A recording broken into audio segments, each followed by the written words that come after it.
أصبرها أتذكر إخواني الجواب وبجنة ربي أذكرها. بني الإسلام على خمسة أركان في الدين: صوم وصلاة وزكاة حج والشهادات. Alhamdulillah, wassalatu wassalamu ala rasulillah, ya ibadallah. Assalamu alaikum wa rahmatullah. Frères et sœurs, dans la foi, les diminutifs du jeûne sont au nombre de 10 des actes qui méritent d'être connus afin de protéger son jeûne et d'atteindre la taqwa, la piété. La'allakum tattaqoun, dit Allah exalté soit-il, ainsi atteindrez-vous la piété. Suite donc du thème sur le diminutif du jeûne du mois de Ramadan, ça sera dans le cadre de l'entretien de cette autre émission quotidienne sur les mois bénis du Ramadan. Au-delà de l'entretien, votre émission sur le chemin de Ramadan, c'est aussi les récits. Et quoi de meilleur que de commencer avec la cérémonie du Saint Al-Qur'an al-Karim. Nous vous invitons donc à écouter, mais surtout à méditer la parole d'Allah, exalté soit-il.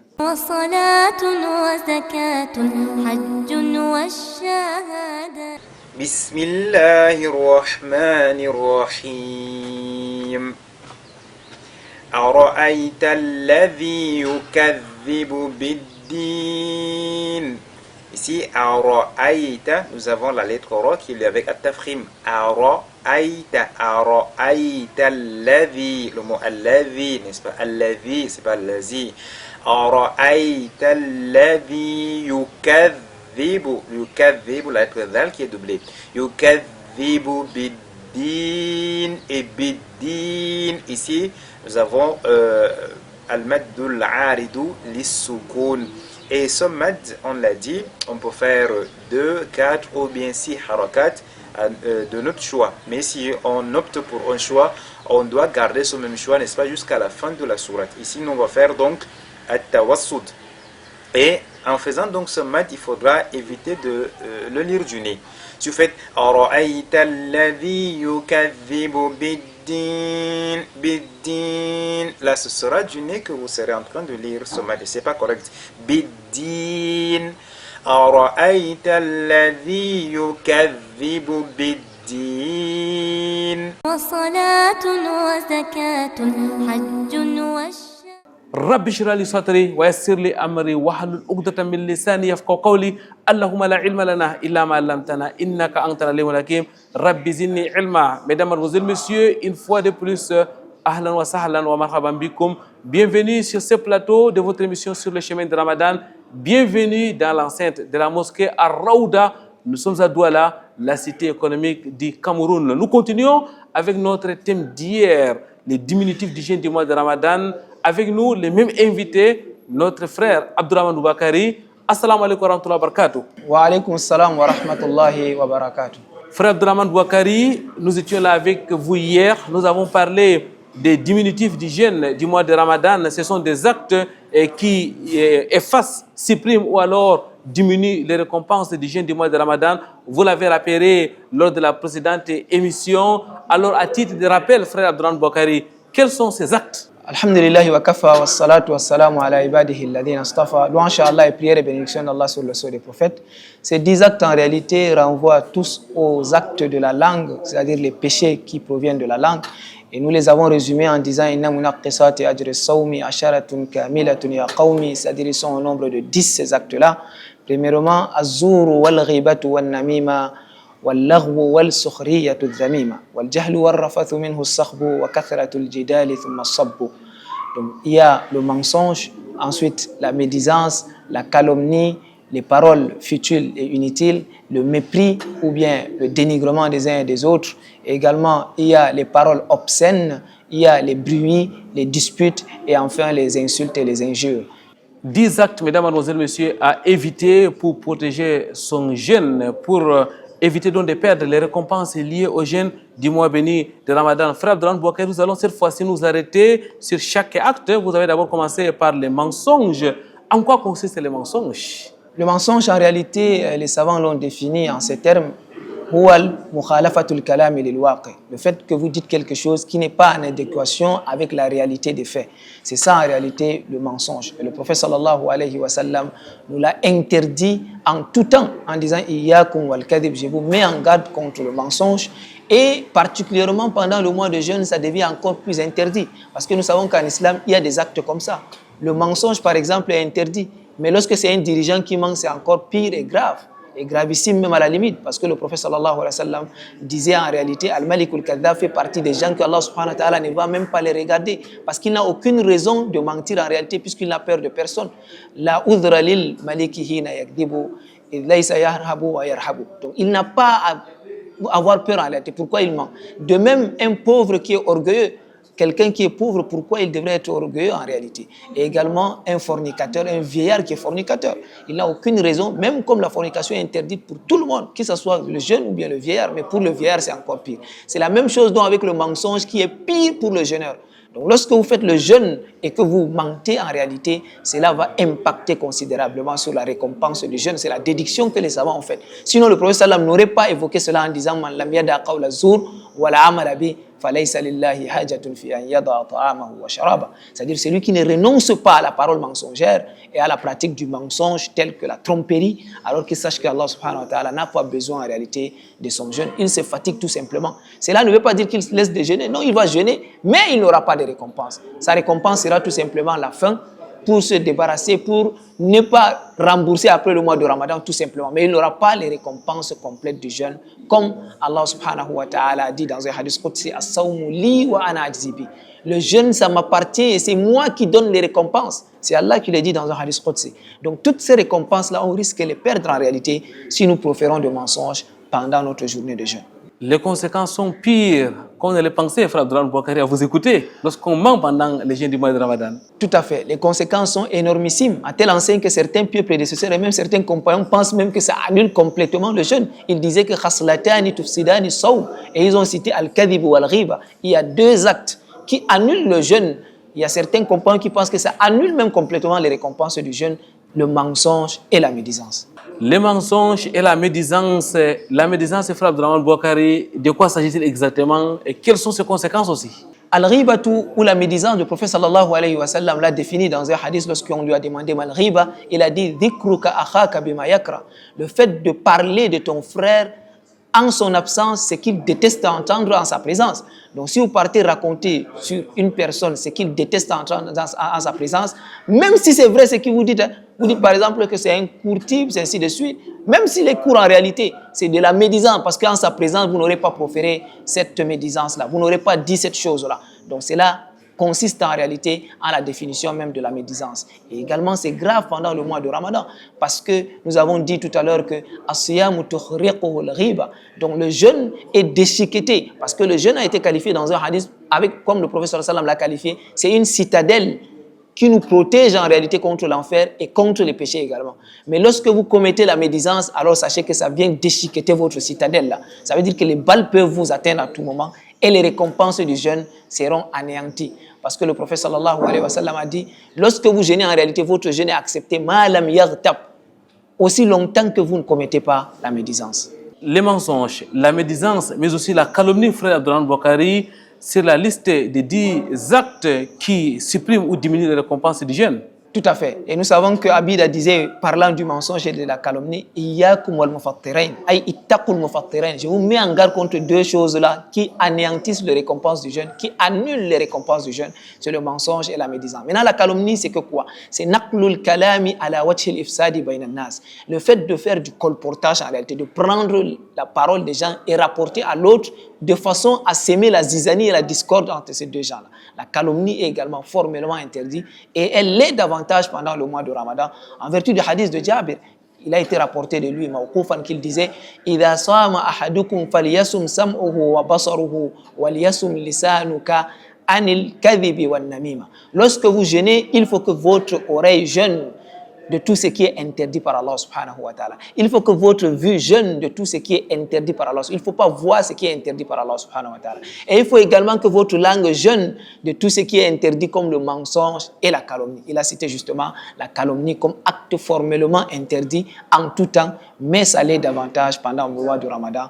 Et cela veut dire que ça diminue ses récompenses du jeûne là en réalité. Frère Abdourahmane Bouakari, à vous écouter parler de la médisance et de la calomnie, on a l'impression que vous donnez un carton rouge au Congo, ça que les femmes font, et en particulier pendant ces mois de Ramadan. Tout à fait. C'est le passe-temps favori et des femmes et surtout de certains hommes même en réalité. Aujourd'hui, si vous parcourez, comme j'ai l'habitude de le dire, nos pages Facebook et autres, ou bien tous nos réseaux sociaux, vous allez vous rendre compte, ce sont les pages qui racontent justement ces médisances, ces calomnies qui sont les plus suivies. Ce sont des publications qui sont les plus commentées d'ailleurs. Ça veut dire que tout le monde se retrouve en réalité dans cette interdiction du prophète sallallahu alayhi wa sallam. Doit s'interroger en réalité.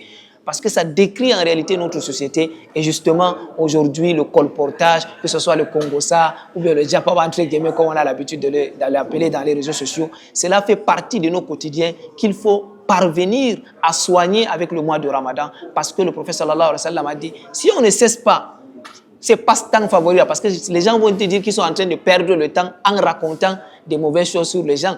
Et cela va impacter en réalité sur leur jeûne, voire cela va réduire à néant tout simplement les récompenses du jeûne. Qu'Allah subhanahu wa ta'ala nous préserve de la calomnie et de la médisance. Amin. La calomnie, la médisance, les mensonges, mais aussi les insultes. Frère Abdourahmane Bouakari, on voit que l'islam n'a rien laissé.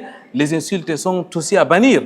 Tout à fait. Les insultes et les injures sont également à bannir en tout temps, mais surtout pendant le mois de Ramadan.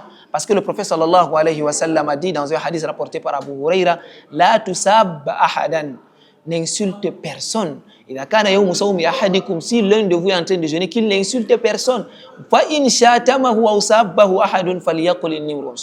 Même si quelqu'un te provoque et t'insulte en réalité en premier, ne réponds pas. Dis plutôt tout simplement que moi, je suis en état de jeûne.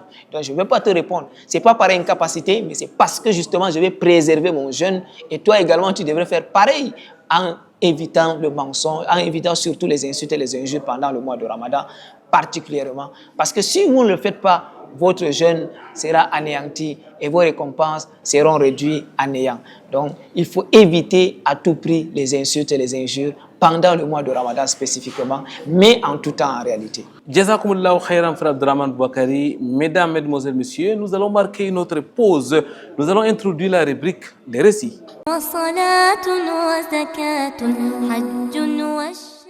Alhamdulillahi Rabbil Alamin.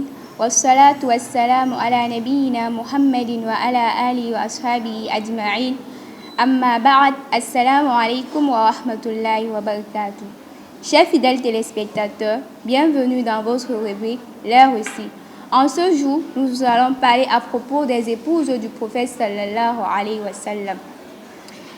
Le prophète sallallahu alayhi wa sallam eut 13 épouses, 9 d'entre elles lui survécurent et 2 moururent de son vivant, à savoir Khadija et Zainab surnommée la mère des pauvres, Masakin.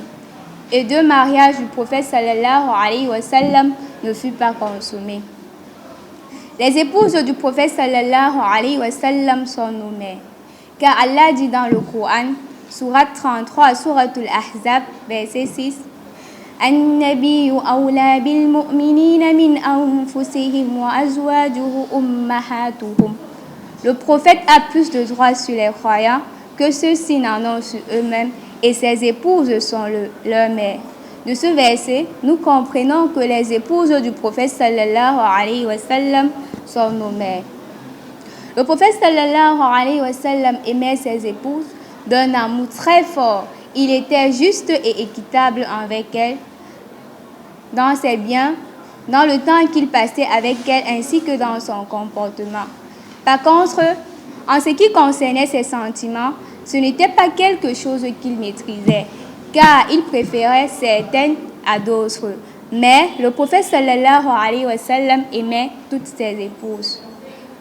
Le prophète sallallahu alayhi wa sallam se maria pour la première fois à l'âge de 25 ans. Il épousa une femme noble, une femme riche, une grande commerçante, une femme vertueuse, une femme d'une honorable lignée qui est Khadija bint Khuwaylid.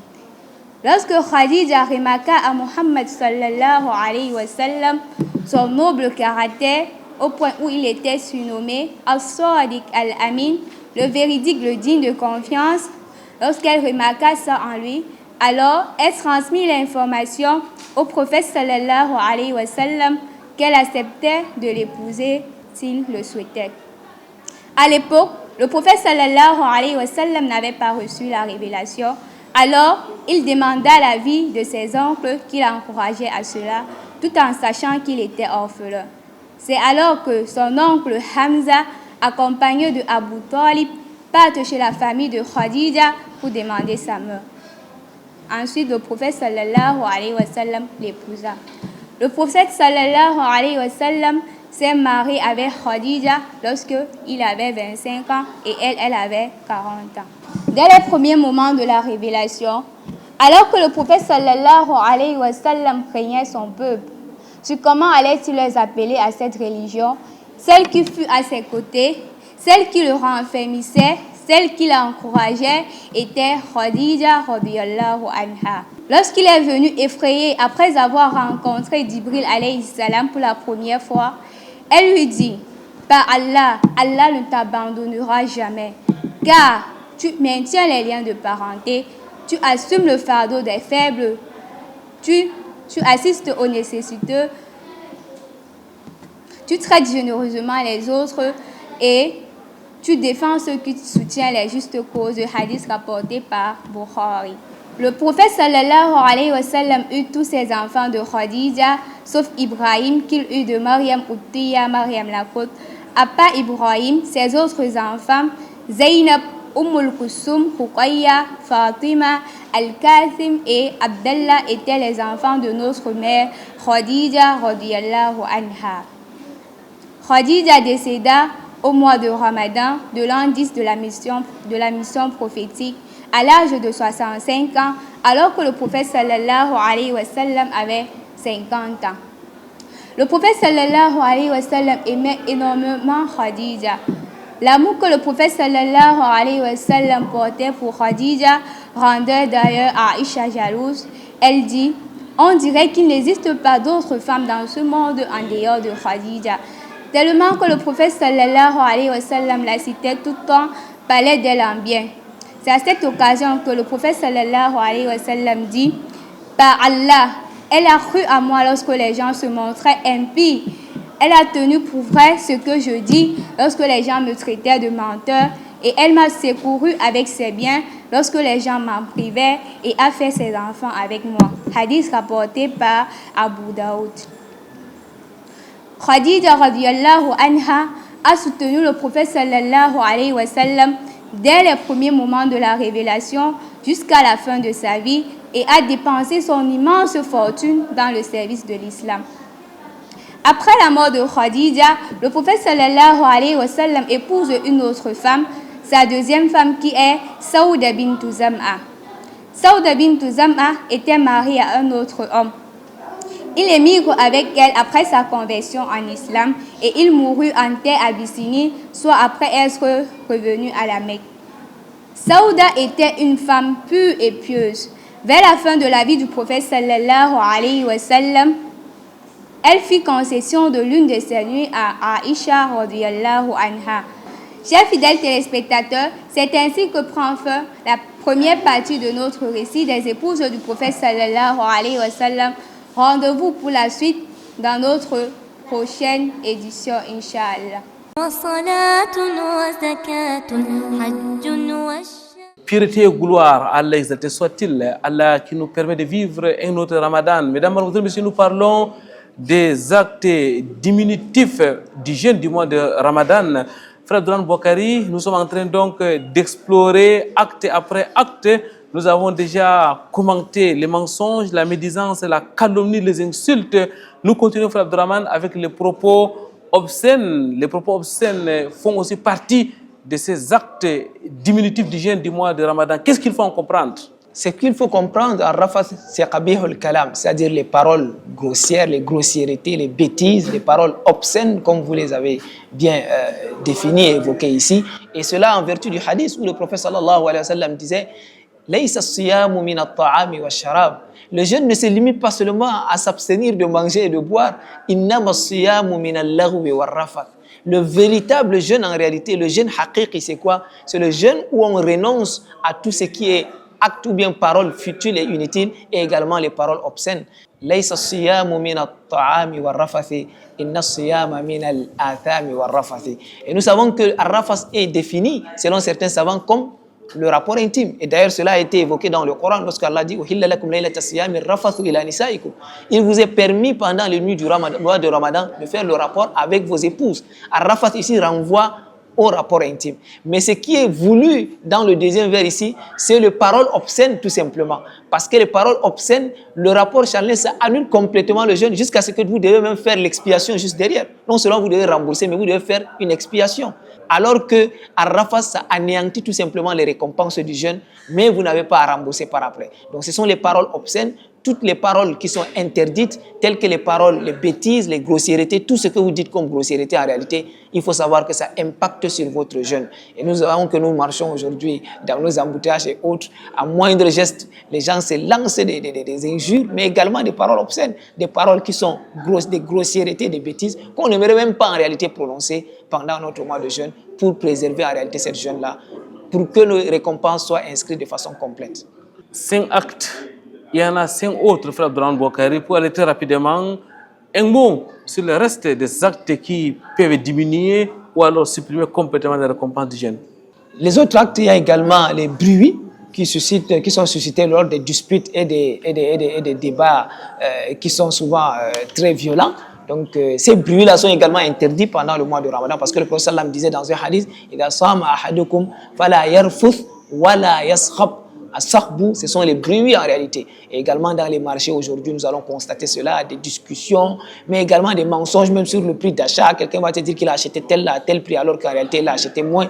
Mais ça suscite aussi des débats, des disputes. Ça également c'est interdit pendant le mois de jeûne. Et le prophète sallallahu alayhi wa sallam a interdit également l'ignorance, le fait de se comporter de façon ignorante.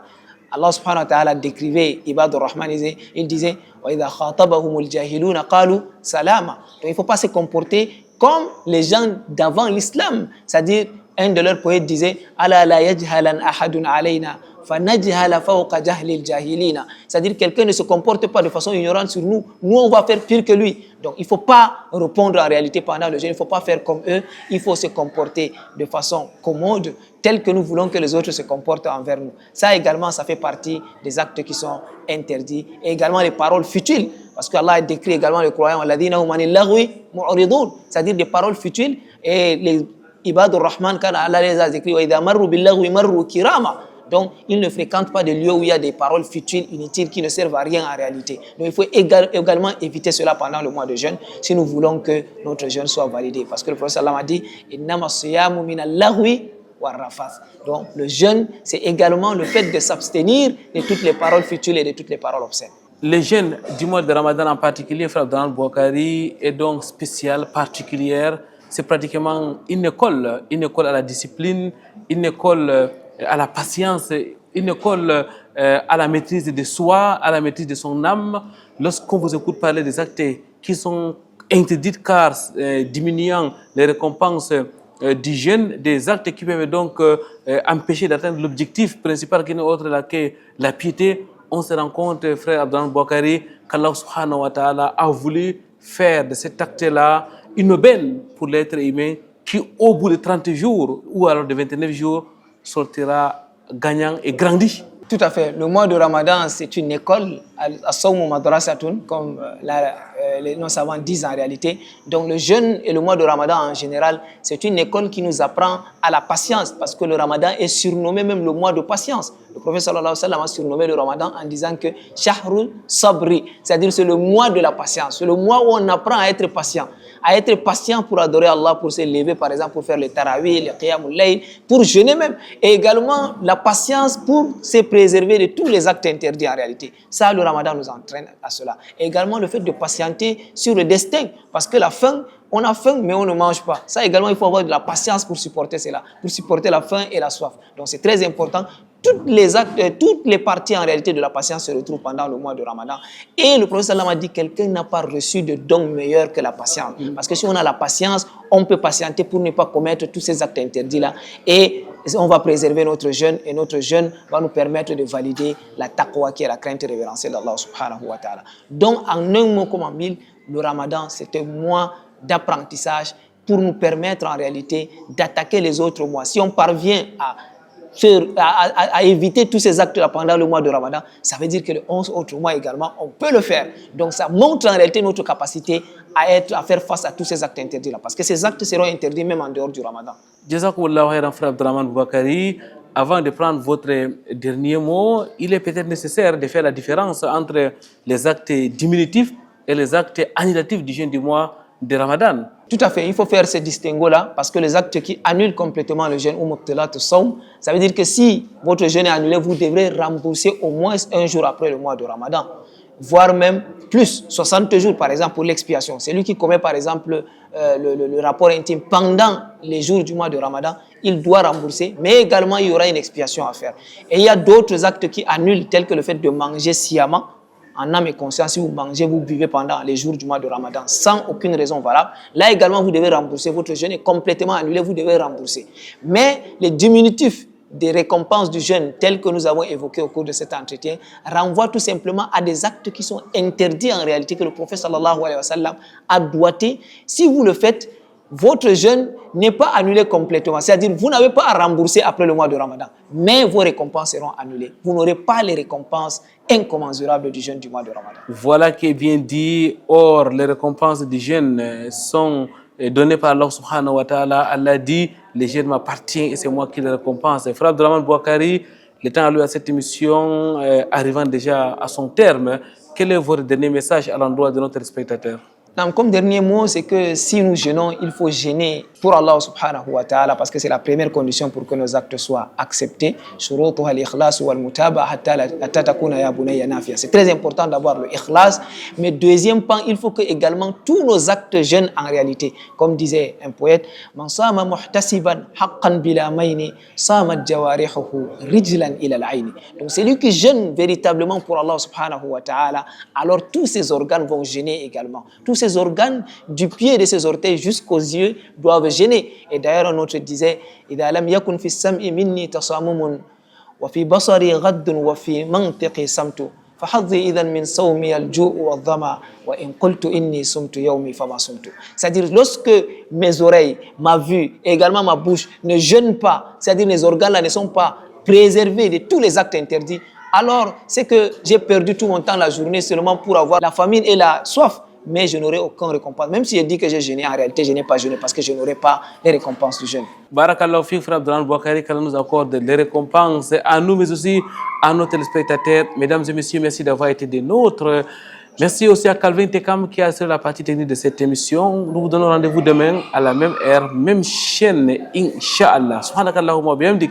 Ashhadu an la ilaha illa anta astaghfiruka wa atubu ilaik. Wassalamu alaikum wa rahmatullahi wa barakatuh. نفسي بالصوم أروضها وبحب الله أصبرها أتذكر إخواني الجواب وبجنة ربي أذكرها بني الإسلام على خمسة أركان في الدين صوم وصلاة وزكاة حج والشهادات